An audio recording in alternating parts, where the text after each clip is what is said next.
Welcome students, मैं शैलेश आप सभी का आपके अपने YouTube चैनल सरस्वती क्लासेज पे स्वागत करता हूं और आशा करता हूं कि फिजिक्स के जितने वीडियो अपलोड किए गए हैं आप रेगुलर उसको देखते होंगे और लाइक शेयर सब्सक्राइब जरूर करते होंगे।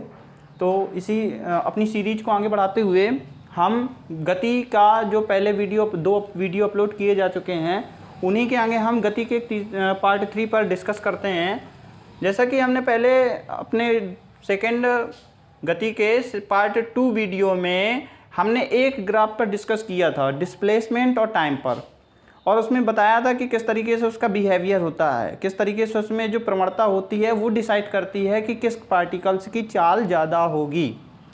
अब हम अपने इस वीडियो में वेग समय ग्राफ पर डिस्कस करेंगे और देखेंगे कि वेग समय ग्राफ जो होता है उसमें दो तरीके की गति हो सकती है। एक तो एक समान गति होगी और एक होगी एक समान त्वरित गति। तो इसमें हम देखते हैं कि एक समान त्वरित गति और एक समान गति का मतलब क्या है।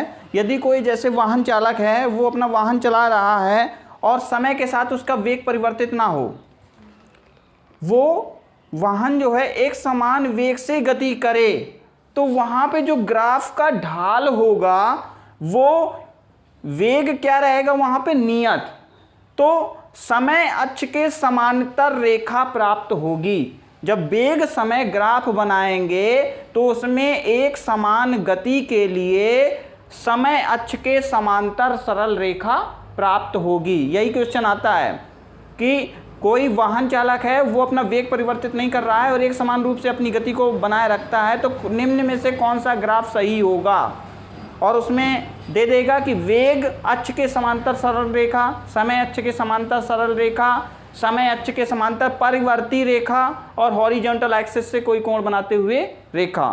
तो वहाँ पे ये करना होगा कि समय अक्ष के समांतर सरल रेखा होगी। अब बात करते हैं एक समान त्वरित गति की। एक समान त्वरित गति का मतलब क्या है कि यदि कोई वाहन चालक इस तरीके से अपनी गति को कर रहा है, इस तरीके से अपने वाहन को चला रहा है कि प्रत्येक क्षण उसकी वेलोसिटी में होने वाला परिवर्तन एक समान है, अर्थात उसका जो त्वरण है वो एक समान है, क्योंकि समय के साथ वेलोसिटी में एक समान रूप से परिवर्तन होने का मतलब क्या है, समय के साथ वेग में परिवर्तन को हम कहते हैं त्वरण। तो यदि वो क्या करता है कि एक समान त्वरण से अपनी गति को दोहरा रहा है, अपनी गति को कर रहा है, तो वहाँ पे क्या होगा, एक समान त्वरित गति होगी।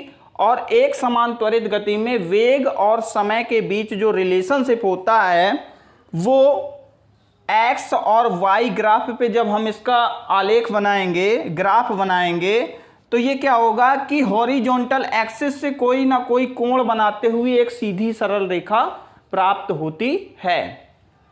तो एक समान त्वरित गति में हमें प्राप्त होती है सीधी सरल रेखा, जिसमें समय बढ़ने के साथ साथ वेग ऑटोमेटिकली एक समान रूप से बढ़ता चला जाता है। तो अभी हमने विस्थापन समय ग्राफ देखा और वेग समय ग्राफ देखा। अब हम गति के एक जो इम्पोर्टेंट टॉपिक है, यहाँ से क्वेश्चन हमेशा एग्जाम में पूछे जाते हैं, सर्कुलर मोशन, वृत्तीय गति। तो दैनिक जीवन में हम सर्कुलर मोशन देखते हैं, और कैसे देखते हैं वो भी एक एग्जांपल बता दें कि जैसे छोटे बच्चे होते हैं वो क्या करते हैं कि एक डोरी से एक बॉल को बांध लेते हैं, एक पत्थर को बांध लेते हैं, और फिर वो क्या करते हैं कि डोरी के एक सिरे को पकड़कर जो डोरी है जहाँ पे पत्थर बंधा हुआ है तो वहाँ पे वो क्या करते हैं कि उसको इस तरीके से रोटेट करते हैं। तो रोटेट करने में क्या होता है कि जिस बिंदु पर उस बच्चे ने अपने हाथों से डोरी को पकड़ रखा है वो सेंटर का वर्क करने लगती है, और जो वो घूमती है उसका दूसरा सिरा जो घूमता है तो वहाँ से जो सर्किल बनता है, तो केंद्र से उस बिंदु तक की दूरी को रेडियस कहते हैं, और इस तरीके से उसमें सर्कुलर मोशन आ जाती है, सर्कुलर मोशन होती है। तो सर्कुलर मोशन का कॉन्सेप्ट समझते हैं। सर्कुलर मोशन जब होती है तो एक समान वेग से होती है, लेकिन उसमें होता क्या है कि ये एक लीनियर मोशन नहीं होती है।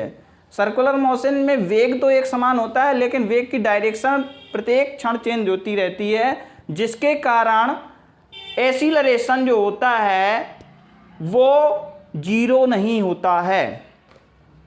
आप ये सोचेंगे कि यदि हमारी वेग एक समान है और वेग में होने वाला परिवर्तन जीरो है तो एक्सीलरेशन जीरो क्यों नहीं होगा, लेकिन एक्सीलरेशन वृत्तीय गति में जीरो नहीं होता है, क्योंकि प्रत्येक क्षण गति के प्रत्येक मार्ग पर उसके वेग की दिशा बदलती चली जाती है, जिसके कारण उसमें परिणामी एक्सीलरेशन उत्पन्न होता है। वहाँ पे लीनियर और ट्रांसवर्स या रेडियल और ट्रांसवर्स एक्सीलरेशन अलग अलग उत्पन्न होते हैं, जिसके कारण उसमें परिणामी एक्सीलरेशन आता है। अब इसमें क्वेश्चन किस तरीके से पूछे जा सकते हैं। एक तो ये पूछा जा सकता है कि यदि कोई पार्टिकल वृत्तीय गति कर रहा है और उसमें ओमेगा कोणीय वेग है और v रेखीय वेग है, तो v और ओमेगा में क्या संबंध होगा। या ये पूछा जा सकता है कि कोणीय वेग ओमेगा बराबर कितना होता है, उसमें आवर्तकाल, फ्रिक्वेंसी, सारी चीज़ें दी होती हैं। तो सबसे पहले हम ये समझते हैं कि जैसे ये कोई कण है वो r त्रिज्या के वृत्तीय पथ पर v चाल से गति कर रहा है, जिसमें प्रत्येक क्षण v की डायरेक्शन परिवर्तित होती रहती है। तो एकांक समय में वो पार्टिकल जितना कोण घूमेगा, एकांक समय में पार्टिकल जितना कोण घूमेगा उसको कहते हैं कोणीय वेग। जिस तरीके से हम रेखीय वेग करते हैं कि एकांक समय में जितनी दूरी तय करता है उसको रेखीय वेग कहते हैं, या जितना विस्थापन करेगा उतना वेग होगा। तो इसी प्रकार इसमें कोणीय शब्द लग गया, तो एकांक समय में जितना एंगल वो घूमता है उसको कहते हैं कोणीय वेग। और यदि हम मान लें कि वो t समय में p बिंदु से q बिंदु तक वो t समय में पहुंच गया और उसने थीटा एंगल तय किया, तो वहाँ पे ओमेगा जो आता है, जो कि है कोणीय वेग, वो आता है थीटा बटे टी, कोणीय वेग थीटा बटे टी। अब हम कहते हैं कि एक सेकेंड में, यदि हम मान लें कि एक सेकेंड में कोई भी पार्टिकल उस वृत्तीय पथ पर n चक्कर लगा रहा हो, तो उसमें आप ये देखो कि एक चक्कर में वृत्त का जो पूरा सर्किल होता है वो 360 अंश का होता है, और 360 अंश जो पाई का मान होता है वो 180 अंश होता है। तो 2 पाई का वैल्यू कितना हो गया, 2 पाई का वैल्यू हो गया 360 अंश। तो यहाँ पे एक चक्कर में 2 पाई एंगल घूमेगा, n चक्कर में कितना एंगल घूमा, 2 पाई n एंगल घूमेगा। तो यहाँ पे n चक्कर लगा रहा है पार्टिकल, तो एक में तो 2 पाई हो गया, तो 2 पाई n कितना हो जाएगा, ओमेगा के बराबर हो जाएगा। अर्थात ओमेगा बराबर यहाँ से आ जाएगा, ओमेगा बराबर आ जाएगा 2 पाई n, जहाँ पे n क्या है, जहाँ पे n है आवृत्ति, और अगर हम इसको t के टर्म्स में बनाना चाहें तो यहाँ से एक ये भी आ जाएगा 2 पाई बटे टी। टी क्या है, टी है आवर्तकाल, टी है आवर्तकाल। तो यहाँ पे कोणीय वेग को हमने आवृत्ति के टर्म्स में भी समझा और आवर्तकाल के टर्म्स में भी समझा।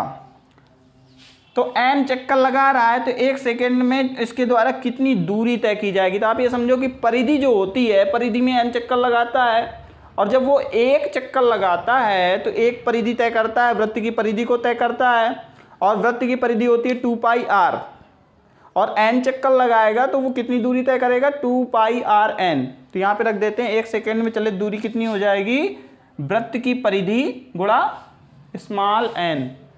तो वृत्त की परिधि हम जानते हैं कि कितना होता है, 2 पाई r, तो 2 पाई r और स्मॉल n। यहाँ से v बराबर कितना आया, v बराबर आ गया r, और 2 पाई n की वैल्यू होती है, हम जानते हैं कि 2 पाई n की वैल्यू होती है ओमेगा। तो v बराबर कितना हो जाएगा, v बराबर हो जाएगा r ओमेगा। तो यहाँ से हमने क्या किया कि रेखीय वेग और कोणीय वेग में संबंध फाइंड किया, और रेखीय वेग v बराबर r ओमेगा होता है। अब यहाँ से हम देखते हैं कि v और r ओमेगा में संबंध हमने फाइंड कर लिया। अब हमको क्या फाइंड करना पड़ेगा कि यहाँ पे जो वृत्तीय गति हो रही है, तो वृत्तीय गति में जो पार्टिकल्स गति कर रहा है उसको अपनी वृत्तीय कक्षा को छोड़कर बाहर चला जाना चाहिए। ऐसा कौन सा फोर्स है जो उसको केंद्र की तरफ खींचे रखता है, जिससे प्रति क्षण उस कण की जो गति है वो वृत्तीय मार्ग पर होने के लिए बाध्य रहे। तो वृत्तीय मार्ग पर आपको ध्यान रखना है कि सेंट्रीपेटल फोर्स वर्क करता है, अभिकेंद्र बल वर्क करता है, जिससे उस कण की गति केंद्र की तरफ निहित होती है, जिससे पार्टिकल अपनी वृत्तीय कक्षा को छोड़कर बाहर नहीं जा पाता है और वृत्तीय गति करता रहता है। तो यहाँ से उसमें अभिकेंद्र बल वो कितना लगता है, उस बल का परिमाण होता है mv²/r, वहाँ पे होता है mv²/r। तो यदि हम यहाँ से सेंट्रीपेटल फोर्स निकालेंगे, सेंट्रीपेटल फोर्स कितना होगा, तो यहाँ से m का डिवाइड कर देंगे तो सेंट्रीपेटल फोर्स आ जाएगा v²/r। तो सेंट्रीपेटल फोर्स भी कभी पूछ देता है कि सेंट्रीपेटल फोर्स कितना होगा सर्कुलर मोशन के दौरान, तो ये होगा v²/r। अब कॉन्सेप्ट ये समझते हैं कि इसमें दो एक्सीलरेशन होते हैं, और दो एक्सीलरेशन कौन कौन से होते हैं। एक तो सेंट्रीपेटल एक्सीलरेशन हो गया, जिसको हम बोलते हैं रेडियल एक्सीलरेशन, AR भी कह सकते हैं, और एक होता है ट्रांसवर्स एक्सीलरेशन। और ट्रांसवर्स एक्सीलरेशन कितना होगा, ये होगा वेग परिवर्तन की दर। और वेग परिवर्तन तो हो नहीं रहा है, तो इसमें डायरेक्शन का परिवर्तन होगा, तो ये हो जाएगा dv/dt। तो ट्रांसवर्स एक्सीलरेशन आ गया dv/dt। और कुल जब हम फाइनल एक्सीलरेशन फाइंड करेंगे तो फाइनल एक्सीलरेशन में हम उसका रिजल्टेंट फाइंड कर लेंगे, और वो होगा √AR² + AT²। तो हमारा वहाँ पे रिजल्टेंट एक्सीलरेशन हो जाएगा। चलिए आज का वीडियो इतना ही रखते हैं और बात करेंगे अगले वीडियो में।